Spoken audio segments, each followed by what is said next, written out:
Hello and welcome. आज हम बात करेंगे हमारे अगले चैप्टर द नेकलेस के बारे में, जिसके राइटर हैं गाय डे मुपासन। गाय डे मुपासन ने इस स्टोरी को लिखा है और ये बहुत ही अच्छी स्टोरी का एक एंड है। तो ये चलिए शुरुआत करते हैं इस स्टोरी की, जिस स्टोरी में एक लेडी है जिसका नाम है मटिल्डा।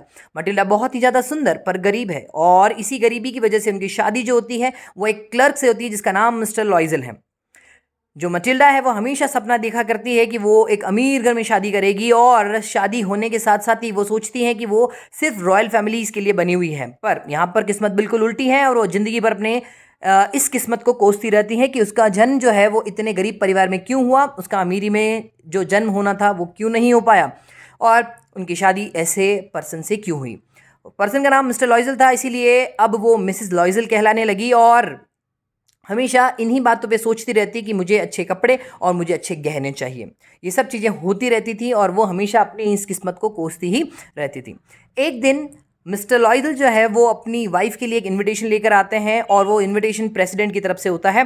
तो जैसे ही वो इनविटेशन को देखती है और उस इनविटेशन कार्ड को फेंक देती है, तो जो पति है, हस्बैंड जो है वो काफ़ी दुखी हो जाता है। बोलता है कि ऐसा क्या हुआ कि तुमने इसे फेंक दिया। तो बोलती है कि आपको लगता है मैं इस तरह के कपड़ों में वहाँ जा पाऊंगी, मेरे पास तो अच्छे कपड़े भी नहीं है पहनने के लिए, ना कुछ पहनने के लिए गहने हैं, तो मैं इस तरह की शादी में नहीं या इस तरह के फंक्शन में नहीं जाना चाहती। तो जो पर्सन है वो कहते हैं कि चलो एक काम करो, ये तुम्हारे किसी फ्रेंड को दे देना। तब वो रोने लगती हैं। तब वो सोचते हैं कि क्यों ना इससे बात की जाए। तो उसे पूछते हैं कि तुम्हारे अच्छे कपड़ों के लिए कितने पैसे लगेंगे। फिर वो कुछ सोचती हुई कहती है कि शायद मुझे लगता है 40, पर नहीं, शायद 400। हाँ, तो शायद 400 फ्रैंक्स में इसका काम हो जाएगा। तो अपना जो पॉकेट मनी है या सेविंग्स है उसमें वो देखता है कि उसने 400 फ्रैंक्स बचा के रखे थे अपने बंदूक खरीदने के लिए। वो 400 फ्रैंक वहाँ से निकालता है, बहुत दुखी है पर वो निकालता है और अपनी वाइफ को देता है। बोलती है तुम इससे अपने अच्छे कपड़े ले लो। अच्छे कपड़े ले लेती है और अब जब फंक्शन के जाने के दिन बहुत ही पास आ गए तो वो फिर घर पे एक बार उदास बैठी होती है। तो आते हैं और पूछते हैं अब क्या हुआ। तो वो कहती है कि मेरे पास सब कुछ है पर गहने नहीं है पहनने के लिए।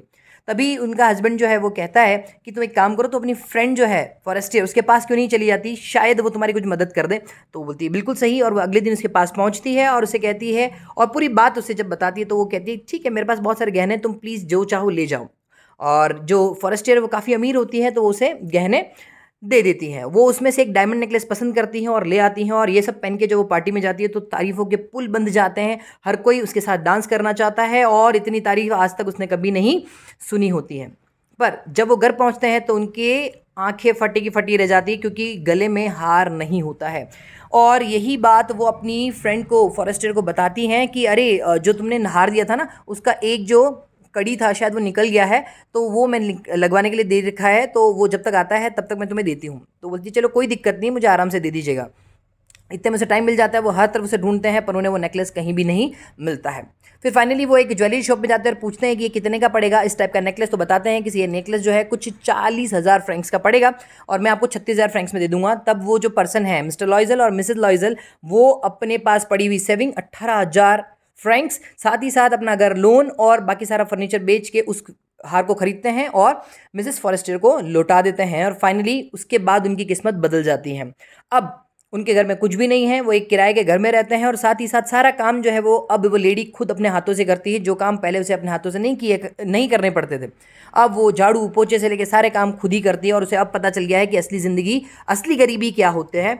और साथ ही साथ उनके हस्बैंड जो है वो मतलब वैसे ऐसा कह सकते हैं कि एक्स्ट्रा टाइम देते हैं, जॉब करते हैं, दो जॉब्स करते हैं इन सब चीज़ों को और लोन को चुकाने के लिए। 10 साल लगते हैं पूरा लोन को चुकने के लिए। और फाइनली 10 साल बाद एक दिन जब मटिल्डा मार्केट में होती है, या यूँ बोलूँ मिसेस लॉइजल जब मार्केट में होती है, तो देखती है कि सामने से एक लेडी और उनके साथ उनकी बेटी आ रही हैं और वो देख के समझ जाती है कि वो फॉरेस्टियर ही है। वो फॉरेस्टर की तरफ देखती हैं और हाई करती हैं। तभी वो उसके पास आके बोलती है, फॉरेस्टर उसे पहचान नहीं पाती है कि ये कौन है क्योंकि वो काफ़ी बूढ़ी हो चुकी है। तभी फॉरेस्टर उसको पहचानती है और बोलती है अच्छा तुम मटिल्डा, तुम कैसी हो। ये सब बात उनके बीच में होती रहती है। बोलती है कि तुम्हें पता नहीं कि पिछले 10 साल जब हम लोग लास्ट मिले थे उसके 10 साल मेरे बहुत ही बुरे निकले और सब तुम्हारी वजह से। बोलते मेरी वजह से कैसे। तो तुम्हें याद होगा कि मैं तुमसे एक डायमंड नेकलेस लेकर गई थी।